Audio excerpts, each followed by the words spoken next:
Speaking of comedy, we got some audio of Club Soda Kenny doing stand-up at the Cringe Humor Show. That happened a couple weeks ago. Good. And I hear he killed on stage, so. Did he? What are you laughing at? Club Soda Kenny. Oh. It's Kenny. Why? No, I missed something. Yeah, he killed. Oh, you thought I was laughing at Bill's sandwich? Yeah, I didn't know what you were. That's fine. I just looked at it and mid-laugh and noticed it looks good. Hell, all of a sudden I wouldn't take a bite. Like, I know. What was... Like you guys fucking did something. No, I was confused, that's all. Hazing. I'm sorry. Okay, so it's Club Soda Kenny at the Cringe Humor Show. Let's take a little listen here. All right, coming to the stage is a man you'll hear on the Opie and Anthony show almost every day. Put your hands together for Mr. Club Soda Kenny. Every day. Every day. I love the people that use this show as their credits. Every day? Hear him on the show almost every day? There are advertisements for comedians and stuff in local papers, or you'll hear a commercial on a radio show or something, and their credit is that they're regular on our show, and I don't even know the guy's name. I'm like, maybe we had him on like one time, like years ago. And that's your fucking credit. I know, but it's strange. You have to exaggerate any credit you have. Yeah, any credit you read or see for a comic is so exaggerated. There's some that you see, as seen on The Tonight Show, and they mean with Carson, like it was that long ago. You know what? I like the guys who they'll say, this guy has written for The Tonight Show, and all it means is that he's submitted jokes that they've turned down. Seriously. They just writes them in and they never use them. I wrote for the show. Yeah. The best example of that is Bob Gullub, who's a comic friend of ours, still says in his intro, was seen in Goodfellas. Are you kidding? You know Bob Gullub. Yeah. Here's Bob Gullub in Goodfellas. Hey, you got a phone? Two niggas just stole my truck. Yeah, that guy. That's Bob Gullub. He's a stand-up comic in the diner, and he was on screen for what, 5 seconds?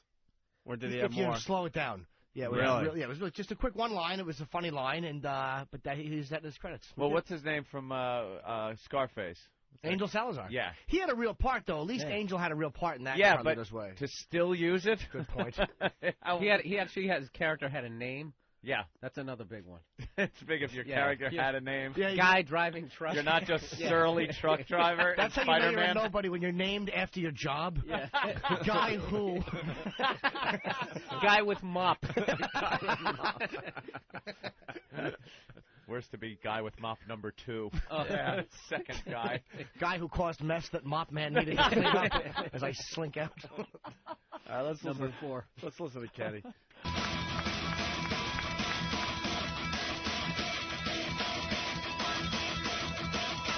Wow. Big intro. Exactly. Was he still driving in from Jersey? You only wanted me to talk for 5 minutes, so why are you playing the music so long? Oh, he addressed it. Not in a very funny way. I want to thank Patrick for inviting me down. It's the holiday season. Is everybody enjoying the show so far? Well, that'll change drastically now.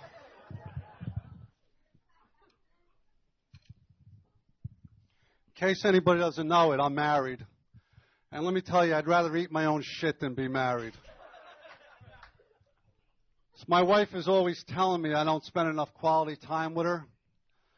So I tied up her hands and feet and I jerked off on her nose. I like it. And then I pistol whipped her and fucked her in the ass. That guy. Yeah. Normally I don't bother with my wife. I usually just jerk off on her pillow just to let her know I'm around. All right. Hold on. There's a theme here. This is killing? Yeah. Who said killing? I heard Club Soda Kenny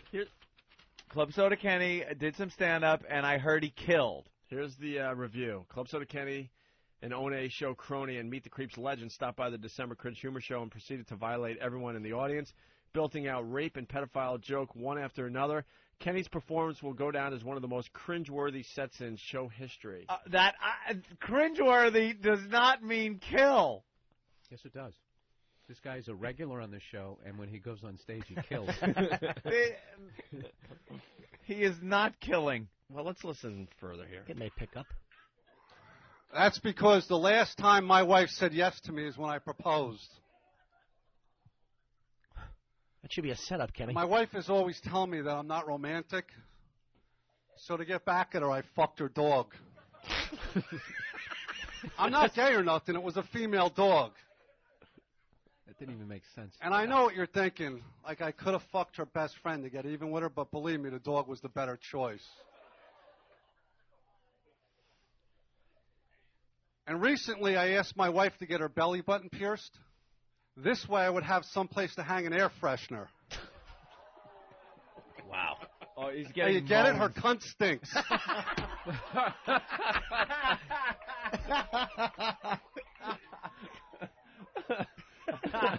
How does he go home after this set? Oh, he probably figured it wouldn't be played on the national radio show. That's true. You used to be safe, you know. Regular radio can't play this. No. Club Soda Kenny. Good morning, everyone. Hi, Kenny. Holidays. Hi, Kenny. Hello, everybody. We're in the middle of critiquing your set.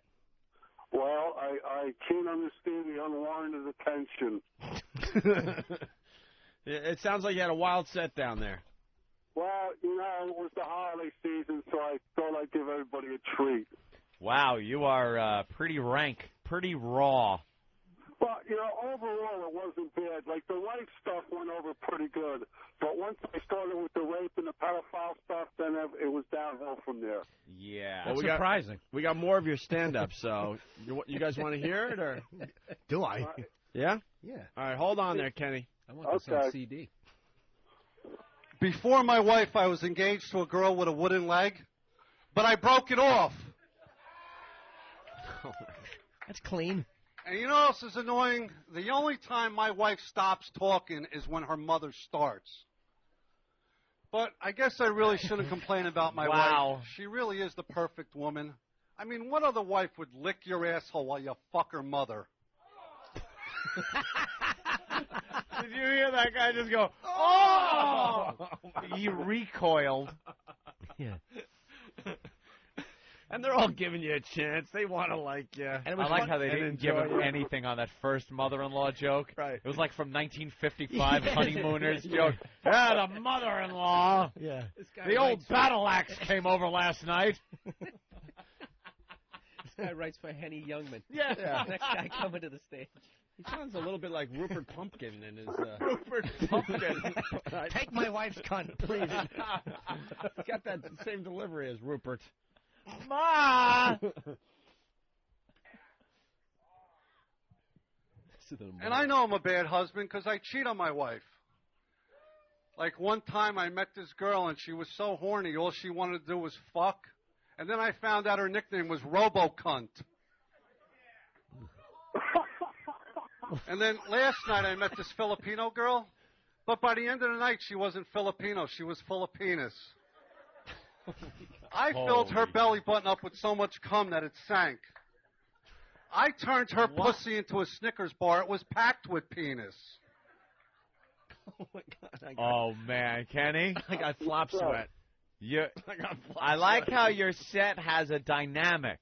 It has its highs and its low point. Like you started out, people were not like laughing or applauding, but they were reacting. Right. Now you've reached that point in the dynamic where they're just not even acknowledging you're up there. I got reaction. You know, people got to understand. Excuse me, I don't do this for a living. I just do it as a goof to entertain my friends. And the audience isn't mic'd. Like, even on the big laughs, you can hear them in the background. Yeah. So there probably are some laughs that we're not hearing because the audience isn't mic'd. All right. There's like 100 people there. Plus the guy, he's walking the line here. This is what happens. Yeah. That's When you take chances on Kenny's that. working a little blue. Yeah, just a just little bit. a tad blue. I would love to hear Club Soda Kenny do the Aristocrats joke. This is PG-13. His version of the Aristocrats joke. I want to see Kenny go up and do these jokes clean. I want to see all the profanity removed. Yeah. All right. That would be a very interesting set. Let's get back to the set here. One time I went out with this girl that worked at the International House of Pancakes, and when she got done with work, I hop on her ass. But I'm glad to see we got some good-looking chicks here tonight. I hop? You're a really hot chick. Uh-oh. You're so hot, I bet when you were born, you burnt your mother's pussy hairs coming out. And speaking of childbirth, does the clitoris act like a speed bump when the kid is born? That was a segue. And she's got big All right. kids, too, in case you I didn't have a see question them. for He that. got nothing on that one. Well, it doesn't make sense. What, is she giving birth on her head? How does that Yeah, work? why? Do you know the female anatomy, Oh, Kenny? me? Yeah, the clitoris doesn't. It's not in the place where a speed bump would be for a child coming out. Yeah, the baby would bump the front of his forehead. I don't know. It's like comedy. Yeah, something like it, in that it is spoken. Yes, there's a microphone involved.